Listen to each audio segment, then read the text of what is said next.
मंडळी, जय हिंद, जय महाराष्ट्र. खरं तर आपल्या सगळ्यांशी लाईव्ह येऊन बोलावं असं फार मनापासून वाटलं.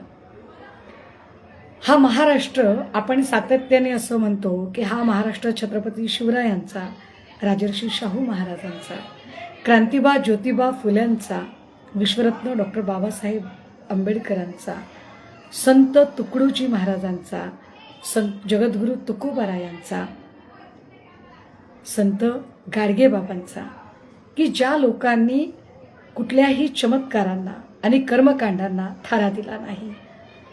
तुमच्या श्रद्धा असणं हा एक वेगळा भाग आहे. तुम्ही एखाद्याला आदर्श मानणं हा एक वेगळा भाग आहे. आणि तुम्ही कुठलाही सारासार विवेकी विचार न करता अगदी आंधळेपणाने गोष्टीला वाहून घेणं हा एक वेगळा भाग आहे. या सगळ्यातूनच जो कियास निर्माण होतो, जो एक गोंधळ निर्माण होतो, त्या गोंधळाच्या स्थितीवर काय उपाय असावे, सातत्याने आपल्याकडे अंधश्रद्धेच्या विरोधात लढण्यासाठी म्हणून, कारण अंधश्रद्धेला बळी पडून कुणी नरबळी दिली, कुणी घरातल्या सुनेचा किंवा घरातल्या लेकरांचा, बालकांचा बळी दिला, अशा अनेक घटना घडल्या. कुठला तरी पूल वाढत नाही म्हणून पुलाखाली माणसं घातली, अशा अनेक घटना घडल्या. अर्थात हे सगळे अंधश्रद्धेचे बळी होते. पण अशा अंधश्रद्धा फोफावतात कधी? अशा अंधश्रद्धा वाढण्याचं कारण काय? कारण माणसं एकाचं बघून दुसरा अनुकरण करत जातो. त्यातली त्यात ज्याचं अनुकरण केलं जाते ती व्यक्ती जर कुठल्या तरी प्रातिनिधिक पदावर असेल तर मग तर ते अनुकरण अगदी आगीच्या वणव्यासारखं फोफावत जातं. आज सकाळपासून जे व्हिडिओज आपल्या समोर आले, आज सकाळपासून ज्या अनेक माहिती आपल्या समोर आली, काही लोकांच्या मोबाईलमध्ये कदाचित ते आक्षेपार्ह व्हिडिओही आलेले असतील. हे सगळं बघितल्यावर आपलं डोकं बधीर व्हायला लागतं आणि आपण विचार करतो की अरे, आपण आदर्श कुणाला मानतोय? कारण राज्याच्या प्रमुख पदावर वावरणाऱ्या व्यक्ती जर त्यांचे वर्तन व्यवहार इतके अंधश्रद्धेने बरबटलेले असतील तर काय बोलावं? खरं तर ज्योतिष सांगणे चांगलं की वाईट याच्यावर मला आता जायचंच नाहीये.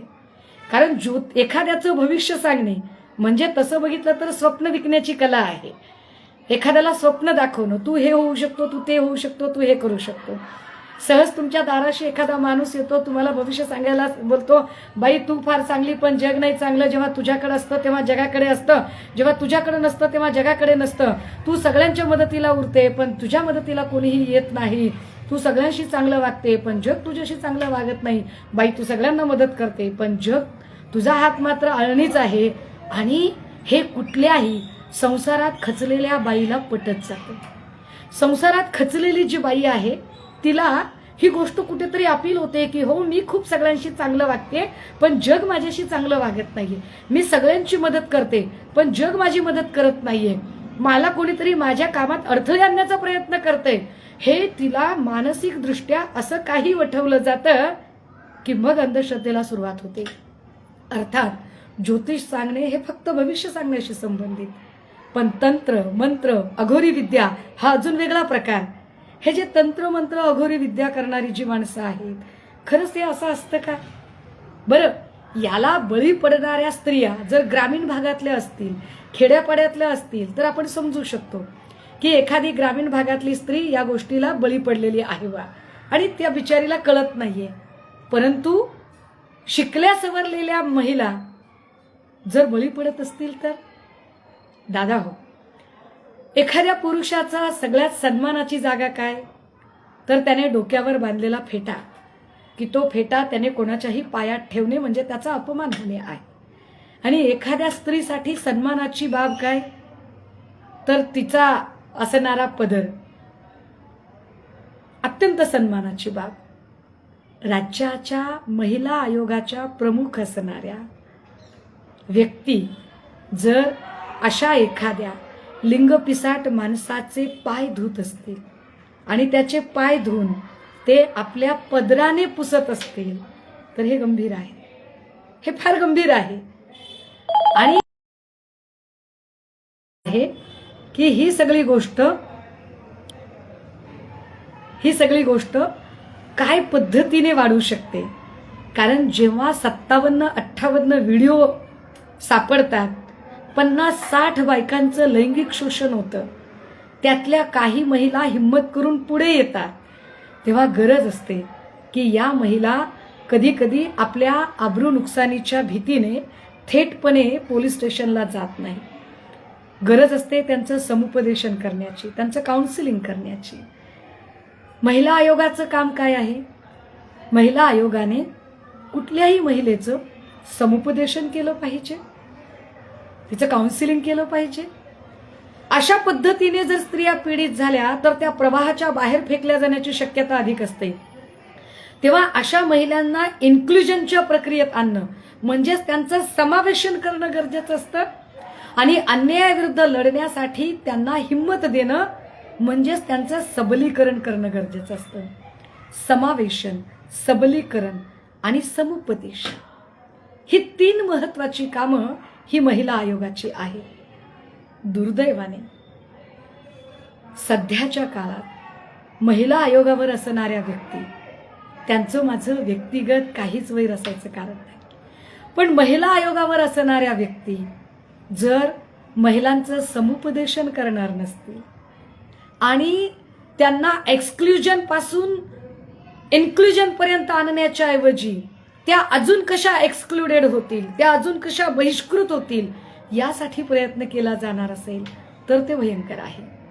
कारण बघा, वैष्णवी हगवणे प्रकरणामध्ये वैष्णवीला न्याय देण्याच्या ऐवजी चाकणकर वैष्णवीच्या चारित्र्यावर शिंतोडे उडवायचा त्यांनी प्रयत्न केला.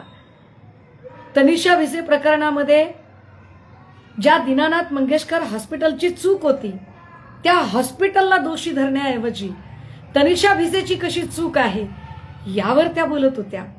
डॉक्टर संपदा मुंडे प्रकरणामध्ये बड्या राजकीय नेत्यांना वाचवण्यासाठी संपदाचं समावेशन, संपदाचं समुपदेशन, संपदाची बाजू त्या मांडत नव्हत्या तर संपदाच्या चारित्र्यावर त्या शिंतोडे उडवत होत्या.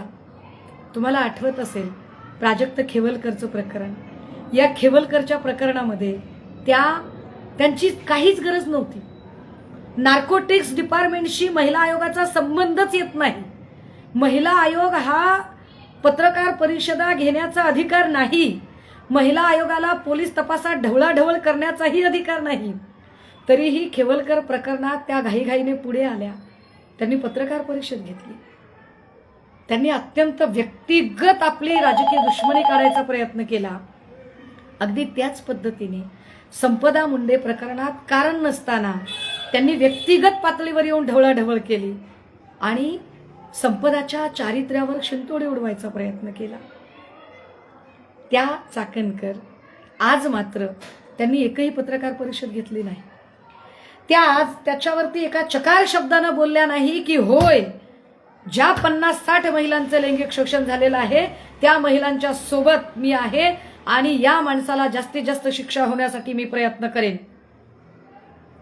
खेवलकर प्रकरणात किंवा संपदा मुंडे प्रकरणात ज्या फार अतिउत्साहाने वागत होत्या त्या या प्रकरणात मात्र मूग गिळून गप्प बसल्या, किंबहुना गायब झाल्या. आता काही लोकांचं असं म्हणणं आहे की या सगळ्या प्रकरणात कुठे निलेश लंकेचे फोटो दिसत आहेत, कुठे एकनाथ शिंदेचे फोटो दिसत आहेत, कुठे धनंजय मुंडेंचे फोटो दिसत आहेत, कुठे दीपक केसरकरचे फोटो दिसत आहेत, मग एकट्या चाकणकरलाच का बरं रडारवर आणलं प्रश्न पडू शकतो.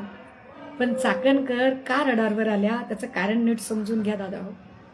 मी मगाशी असं म्हटलं की समुपदेशन, समावेशन, सबलीकरण ही 3 महत्वाची कामं आयोगाची असतात. आयोगाने समावेशन केलं पाहिजे आणि समुपदेशन केलं पाहिजे. आयोगाने लढणाऱ्या बायकांना हिंमत दिली पाहिजे, अन्यायाविरुद्ध लढण्याची ताकद निर्माण केली पाहिजे.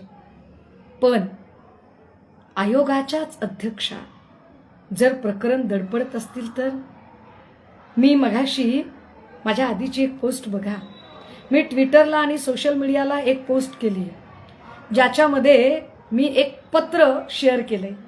हे पत्र आहे नाशिकच्या तिथल्याच एका स्थानिकच्या एका खबरदार पुढारी नावाच्या वृत्त संपादकाचं पत्र आहे.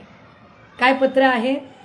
1 वर्षापूर्वीच कॅप्टन खरात याच्या दुष्कर्माचा पर्दाफाश करायचा प्रयत्न या जागरूक पत्रकाराने केला होता.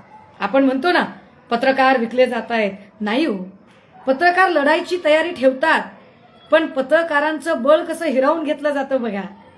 या नाशिकच्या पत्रकाराने लढायचं ठरवलं, त्याने पर्दाफाश करायचा ठरवला. चाकणकर काय म्हणाले आज? चाकणकर म्हणाल्या की माझा काही संबंध नाहीये, मला काही माहित नाही त्यांच्या वैयक्तिक आयुष्याबद्दल, मी फक्त ट्रस्टवर होते. पहिलं तर तुम्ही त्या ट्रस्टवर कशा आहात? बरं, तुम्ही म्हणताय की माझा फक्त ट्रस्टशी संबंध आहे, मी वैयक्तिक आयुष्यात नव्हते. जर त्या वैयक्तिक आयुष्याशी त्यांचा संबंध नसेल तर कॅप्टन खरातच्या मुलीच्या लग्नात चाकणकर स्वतः अवभगत का करत होत्या सगळ्या पाहुण्यांची? जर वैयक्तिक काहीच संबंध नसेल तर कॅप्टन खरातची भाची चाकणकरांच्या घरात काय करते? आपण इतक्या खोलात नको जायला, अजून जरा सोपं करूया. त्या म्हणतात की कॅप्टन खरातचं काय चाललं होतं मला माहित नाही. खोटं बोलताय चाकणकर. जर तुमचे समर्थक हा व्हिडिओ बघत असतील, आणि मला माहिती आहे ते खात्रीने तुम्हाला हा व्हिडिओ पाठवणार आहेत, तुम्ही बोलणार नाही, तुम्ही गायब होणार, तुम्ही नंतर गनिमी काव्याने तुम्ही लोकांच्या पाठीत खंजीर खुपसणार आणि तुम्हाला वेळ मिळाल्यावर तुम्ही खोट्या केसेस टाकणार. तुमची सगळी कार्यपद्धती माहीत आहे. पण चाकणकर, तुम्ही म्हणताय की तुम्हाला काहीच माहीत नव्हतं, तर मग साधा प्रश्न आहे. 1 वर्षापूर्वी खबरदार पुढारी या वृत्तपत्राच्या संपादकाने जेव्हा हे सगळं प्रकरण बाहेर आणण्याचा प्रयत्न केला, तेव्हा त्याला नोटिशी पाठवून धमकावण्याचा प्रयत्न तुम्ही का केला? त्याचा माफीनामा तुम्ही का घेतला? तो माफीनामा मी टाकलाय म्हणून चाकणकरांना प्रश्न विचारले पाहिजे, आणि म्हणून चाकणकरांना त्या पदावरून उतरवलं पाहिजे. का चाकणकरांना पदावरून उतरवायचं? तर त्याचं परत एकदा कारण सांगते. अशोकराव चव्हाण मुख्यमंत्री असताना वर्षा बंगल्यावर त्यांनी सत्यसाईंना बोलावलं, आणि सत्यसाईला बोलावल्यावर पुरोगामी महाराष्ट्रातनं सगळीकडनं त्यांच्यावर टीकेचा वर्षाव झाला. माणिक कोकाटे यांचा ऑनलाईन रमी खेळतानाचा व्हिडिओ बघितला गेला आणि माणिकराव कोकाटेंना पदावरून पायउतार व्हावं लागलं. धनंजय मुंडेंचा संतोष देशमुख हत्या प्रकरणात तसा काही संबंध नव्हता, ते काही कुठे सुराविरा घेऊन गेले नव्हते. परंतु धनंजय मुंडे आणि वाल्मिक कराड यांची मैत्री ही अख्ख्या जगाला माहीत होती. त्यामुळे वाल्मिक कराडला धनंजय मुंडेंच्या मैत्रीचा फायदा होऊ शकतो. धनंजय मुंडे मंत्रिपदावरून वाल्मिक कराडला मदत करू शकतात असं वाटून धनंजय मुंडेंनी राजीनामा दिला पाहिजे ही मागणी सगळ्यांनी केली, अगदी मीही केली, आणि धनंजय मुंडेंचा राजीनामा झाला. आत्ता चाकणकरचा राजीनामा याच न्यायाने झाला पाहिजे, कारण चाकणकर दर वाढदिवसाला जाऊन जो उल्लेख करतायत की गुरुतुल्य पितृतुल्य गुरु माऊली, की माझे आई बापच्या ठिकाणी कोण आहे तर कॅप्टन खरात आहे, माझ्यासाठी गुरुतुल्य आहे, माझं पितृतुल्य व्यक्तिमत्व आहे, माझी गुरुमाऊली आहे. अशी गुरुमाऊली, ज्या गुरुमाऊलीला आयोगाच्या अध्यक्षात छत्री धरत असतील, आयोगाच्या अध्यक्षाच पाय धुवून आपल्या पदराने त्याचे पाय पुसत असतील, तर पीडित महिला न्याय मागायला पुढे येतील का? पीडित महिलांच्या मनात हा विचार येणार नाही का की अरे, आम्हाला ज्यांच्याकडे न्याय मागायला जायचे आणि ज्याच्या विरोधात न्याय मागायला जायचे त्याचेच पाय जर त्या धुत असतील तर आम्हाला न्याय कसा मिळणार? आणि तसं पॉलिटिकल प्रिव्हिलेज त्यांनी दिलं वर्षभरापूर्वी, हे आता स्पष्ट झालंय. 1 महिन्यापूर्वी संगमनेरमध्ये एक घटना घडली, तिथे पण एक गुन्हा असाच नोंद झाला. तेव्हाही त्या संगमनेरच्या कुटुंबांना कुणी कुणी फोन केले, त्याचे सीडीआर आता बाहेर आले पाहिजेत. कालपासून त्याला वाचवण्यासाठी ज्यांनी ज्यांनी फोन केले त्या प्रत्येकाचे सीडीआर बाहेर आले पाहिजेत. हे जे असे राजकीय वरदहस्त लाभल्यानंतर ही माणसं जर सर्वसामान्यांच्या जीवाशी खेळत असतील, कारण महिला आयोगावरची एक अध्यक्षा बाईच जर पाय धुते आणि पदराने पाय पुसते म्हटल्यावर खेड्यापाड्यातल्या बायका कच्छपी का लागणार नाही? खेड्यापाड्यातल्या बायकांना, अशिक्षित बायकांना दोष देण्यात काय अर्थ आहे? एका प्रमुख पदावरच्या व्यक्तीचं वर्तन व्यवहार समाजात किती दूरगामी परिणाम करू शकतं याचं हे फार मोठं उदाहरण आहे.